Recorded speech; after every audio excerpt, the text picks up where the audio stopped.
In this video, we're going to look at the discrete sales market. This market is typically perhaps teenagers, individuals, assets that we're tracking.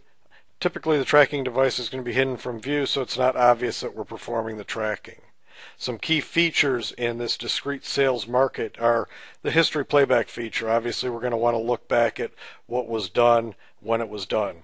Alerts such as overspeed, geofence entry and exit report can be very useful for this type of tracking application. And we're going to touch briefly on device installation and selection for this type of market. The history trace is going to be a very useful tool for anybody that's in this type of personal tracking market or discrete tracking market. And one of the key features that we're going to be able to use is the ability to select a position, and if the mapping supports it, take a look at the street view for a given location and see what's located there so we can try to understand why the driver might have stopped there. From the tracking page, we might also want to use the live tracker feature to be able to share this out as a link to send to somebody else using the share this link, which we can send an email, which will expire between an hour and a month so that they can follow this device or this person as well. Or maybe I just want to have multiples of these up on my desktop so I can watch various people moving around. So in discrete tracking, alerts are going to be very important to us. Things like battery level, because frequently these devices are going to be battery operated. Excessive speed, maybe you have a teen driver and we want to monitor that speed, but we're going to ignore duplicates because once the driver goes above 75 miles an hour, we're going to know it, we're going to take action, and in this case we even have a display box being opened on the system. Panic button.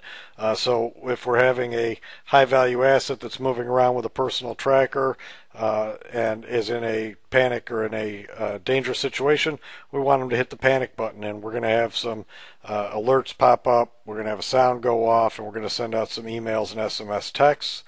We also might want to look at user geofence violations or just geofence entry and exits. So there may be a particular area that we want to track when somebody goes in or out of. Very common in this market. One specific report we might want to use is the geofence entry exit report, which will allow us, depending how we have the devices configured, to see entries or exits from geofences, so we know, for example, our individual arrived where they should, when they should, or that they didn't.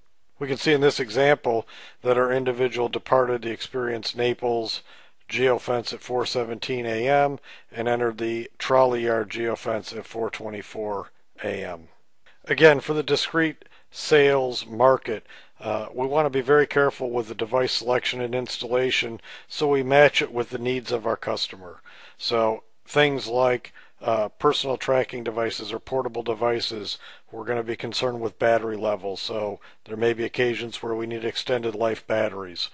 If need be, we want devices that have panic alerts to be able to fully utilize the system to be able to track those individuals when they're in trouble.